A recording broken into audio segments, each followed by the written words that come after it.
AP ప్రభుత్వం కృష్ణానది పైన Rayalaseema lift irrigation scheme Pothireddypadu వద్ద ప్రారంభించాలంటూ ఇచ్చిన జీవోపై నేషనల్ గ్రీన్ ట్రిబ్యునల్ స్టే విధించిన విషయం తెలిసిందే. చాలా మంది తెలంగాణ ప్రభుత్వం ఫిర్యాదు కారణంగానే ఇలా స్టే ఇచ్చిందని అంటూ వచ్చారు. వాస్తవానికి తెలంగాణ ప్రభుత్వం కృష్ణా రివర్ మేనేజ్మెంట్ బోర్డుకు ఫిర్యాదు చేసింది. మరోపక్క ఎన్జిటి ఏమో పర్యావరణానికి సంబంధించి స్టే ఇచ్చింది. ఈ రెండు సంబంధాలు లేని అంశాలు. గ్రీన్ ట్రిబ్యునల్ పర్యావరణ అనుమతులపై స్టే ఇచ్చిందని గుర్తు చేసుకోవాలి. గ్రీన్ ట్రిబ్యునల్ గతంలోనూ అనేక ప్రభుత్వాలు చేపట్టిన ప్రాజెక్టులపై ఈ విధంగానే స్టే ఇచ్చింది. ఇందులో బాధపడాల్సింది ఏమీ లేదని, గ్రీన్ ట్రిబ్యునల్ స్టే వల్ల ఎలాంటి ఇబ్బందులు తలెత్తవని, చేయాల్సిన పనులు ఆగవని జగన్మోహన్ రెడ్డి ప్రభుత్వం చెబుతూనే వచ్చింది. ఏపీ ప్రభుత్వం చెప్పిన విధంగానే గ్రీన్ ట్రిబ్యునల్ ముఖ్యమంత్రి YS Jaganmohan Reddy dream project Rayalaseema ఎత్తిపోతల పథకంలో ఇచ్చిన స్టేను తాజాగా ఎత్తివేసింది. ఈ పథకం నిర్మాణానికి అవసరమైన ప్రాథమిక పనులను పూర్తి చేసుకోవచ్చని స్పష్టం చేసింది గ్రీన్ ట్రిబ్యునల్. దీనికి అవసరమైన టెండర్ల ప్రక్రియను కొనసాగించవచ్చని రాష్ట్ర ప్రభుత్వానికి సూచించింది. అదే సమయంలో కేంద్ర ప్రభుత్వానికి నోటీసులను జారీ చేసింది ఈ ట్రిబ్యునల్. ఎత్తిపోతల పథకం నిర్మాణానికి వీలుగా పర్యావరణ అనుమతులను మంజూరు చేయాల్సిన అవసరం ఉందా లేదా అనే విషయాన్ని స్పష్టం చేయాలని పేర్కొంది. అప్పటిదాకా ఈ కేసు విచారణను వాయిదా వేస్తున్నట్లు పేర్కొంది.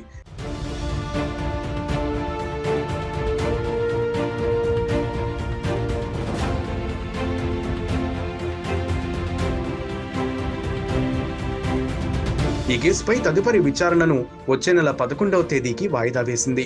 ఈ లిఫ్ట్ ఇరిగేషన్ పనుల నిర్మాణం విషయంలో పర్యావరణ అనుమతుల అవసరం ఉందా లేదా అనే విషయంపై ఆగస్టు 11వ తేదీలోగా కేంద్ర ప్రభుత్వం తన సమాధానాన్ని గ్రీన్ ట్రిబ్యునల్కు వెల్లడించాల్సి ఉంటుంది.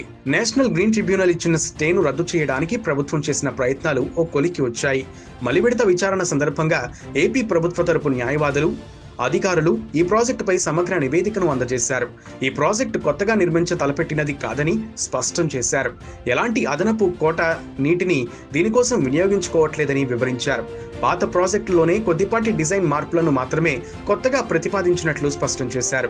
శ్రీశైలం రిజర్వాయర్ నుంచి ఏపీకి కేటాయించిన కోటా జలాలను సమర్థవంతంగా సద్వినియోగం చేసుకోవడం, సముద్రం పాలవుతున్న వృధా నీటిని మళ్లించడానికి మాత్రమే రాయలసీమ లిఫ్ట్ ఇరిగేషన్ పథకాన్ని చేపట్టినట్లు పేర్కొన్నారు.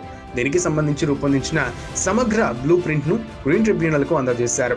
తెలంగాణ ప్రభుత్వంతో కుదుర్చుకున్న ఒప్పందాల మేరకు అనుగుణంగా ఆ ప్రభుత్వ అంగీకారంతో కేటాయించిన కోటా నీళ్లతోనే తాము ఈ ప్రాజెక్టును నిర్మించడానికి ప్రతిపాదనలను రూపొందించినట్లు చెప్పారు.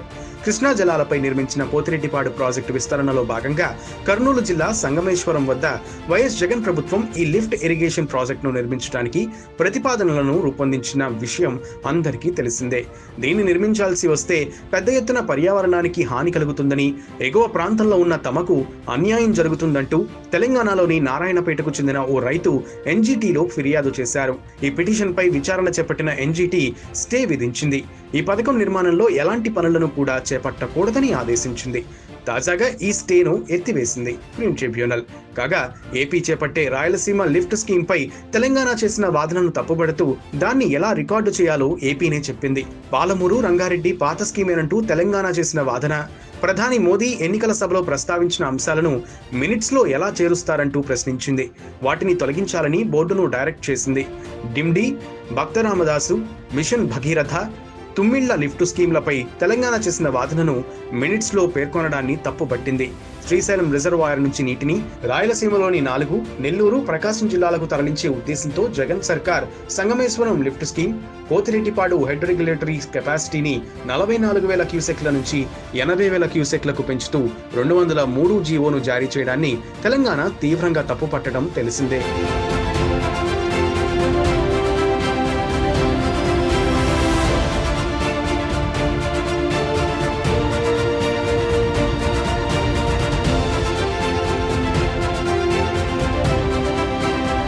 దీనిపై కృష్ణా బోర్డులో వాడివేడి వాదనలు జరగ్గా పంచాయతీని కేంద్రమే పరిష్కరించాలని బోర్డు సూచించింది. ఇంతలోనే ఈ ప్రాజెక్టుల స్టేటస్ పై తెలంగాణ బీజేపీ నేత, మాజీ ఎమ్మెల్సీ పొంగిరెడ్డి సుధాకర్ రెడ్డి ప్రధానమంత్రి కార్యాలయానికి ఫిర్యాదు లేఖ రాయగా దానికి కేఆర్ఎంబీ సభ్యుడు హరికేష్ మీనా బదులిచ్చారు. పోతిరెడ్డిపాడు సామర్థ్యం పెంపునకు రాయలసీమ ఎత్తిపోతల పథకం పేరిట ఏపీ ప్రభుత్వం కొత్త ప్రాజెక్టుకు పరిపాలనా పరమైన అనుమతులు ఇవ్వడం చట్ట ఉల్లంఘనే అని కృష్ణా బోర్డు సభ్యుడు హరికేష్ మీనా తెలిపారు. తెలంగాణ ప్రభుత్వం కూడా అభ్యంతరం చెబుతోన్న విషయాన్ని గుర్తు చేస్తూ కనీసం అపెక్స్ కౌన్సిల్ నుంచి అనుమతి కూడా తీసుకోకుండా ఏపీ కొత్త ప్రాజెక్టు చేపట్టిందని, పునర్విభజన చట్టంలోని సెక్షన్ 84 11వ షెడ్యూల్ ప్రకారం ఇది ముమ్మాటికి ఉల్లంఘనే అవుతుందని మీనా తన సమాధానంలో పేర్కొన్నారు. కాగా బోర్డు అభ్యంతరాలపై జగన్ సర్కార్ తీవ్రంగా రియాక్ట్ అయింది. రాయలసీమ లిఫ్ట్ ఇరిగేషన్, పోతిరెడ్డిపాడు విస్తరణ ప్రాజెక్టులను కొత్తగా చేపట్టినట్లు పదే పదే అనడం ఏమాత్రం సరికాదని, రాష్ట్ర విభజనకు ముందు నాటి ప్రాజెక్టుల డిపిఆర్లపై మరోసారి లేఖలు రాయొద్దని కృష్ణా బోర్డుకు జగన్ సర్కార్ తీవ్ర స్వరంతో చెప్పింది. ఆంధ్రప్రదేశ్ విడిపోయిన తర్వాత కేవలం 3 ప్రాజెక్టులు మాత్రమే చేపట్టామని, అవి Gundrevula reservoir, RSD right canal, అలాగే వేదవతి రివర్ లిఫ్ట్ స్కీములు మాత్రమేనని, వాటి డీటెయిల్డ్ ప్రాజెక్టు రిపోర్ట్ డిపిఆర్లు ఇంకా సిద్ధం కాలేదని, పూర్తయిన వెంటనే సమర్పిస్తామంటూ కేఆర్ఎంపీకి జగన్ సర్కార్ శనివారం లేఖ రాసింది. ఈ లేఖ విషయంలో అత్యంత జాగ్రత్తగా వ్యవహరించిన జగన్ సర్కార్ ఎక్కడా సంగమేశ్వరం, పోతిరెడ్డిపాడుల పేర్లను ప్రస్తావించకుండా తన వాదనను బలంగా వినిపించడం గమనార్హం.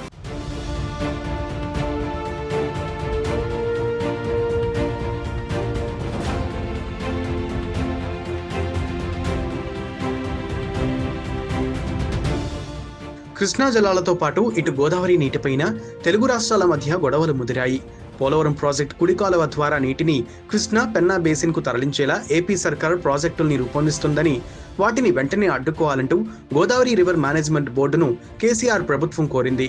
దాదాపు 18,000 క్యూసెక్లుగా ఉన్న పోలవరం కుడి కాలువ కెపాసిటీని 50,000 క్యూసెక్లకు పెంచి తద్వారా 300 టీఎంసీల నీటిని ఇతర బేసిన్లకు తరలించేందుకు సిద్ధమైందని, ఇందుకోసం 68,000 కోట్ల అంచనాలతో ప్రణాళికలు వేసిందని, విభజన చట్టం ప్రకారం ఇది ఉల్లంఘన అవుతుందని గోదావరి బోర్డుకు రాసిన లేఖలో తెలంగాణ ప్రభుత్వం పేర్కొంది. ఎగువ రాష్ట్రాలైన కర్ణాటక, మహారాష్ట్రలో భారీ వర్షాలు కురుస్తుండటంతో ఏపీ, తెలంగాణలోని ప్రాజెక్టులకు వరద పోటెత్తుతోంది.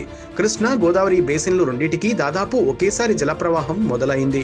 కర్ణాటకలోని ఆల్మట్టి ప్రాజెక్టుకు శనివారం 73,791 క్యూసెక్ల వరద రాగా, అక్కడి నుంచి 27,756 క్యూసెక్ల నీరు నారాయణపూర్కు విడుదల చేశారు. జూరాల ప్రాజెక్టుకు ఇప్పటికే 1,488 క్యూసెక్ల వరద నీరు వస్తుండగా 3-4 రోజుల్లో అది భారీగా పెరగొచ్చని అంచనా వేస్తున్నారు. విజయవాడలోని ప్రకాశం బ్యారేజీకి ఇన్ఫ్లో పెరగొచ్చన్న అంచనాలతో నీటి విడుదల సామర్థ్యాన్ని అంచెలంచెలుగా పెంచాలని అధికారులు నిర్ణయించారు. గోదావరి బేసిన్లోని శ్రీరాంసాగర్ ప్రాజెక్టుకు సైతం వరద పెరిగింది.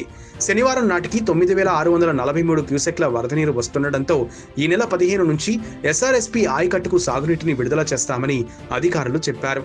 2 బేసిన్లకు నీళ్లు వస్తుండటంతో తెలుగు రాష్ట్రాల నీటి గొడవల్లో వేడి తగ్గొచ్చని, తాత్కాలికంగానైనా టెన్షన్ సడలిపోవచ్చుననే ఆశాభావం వ్యక్తమవుతోంది.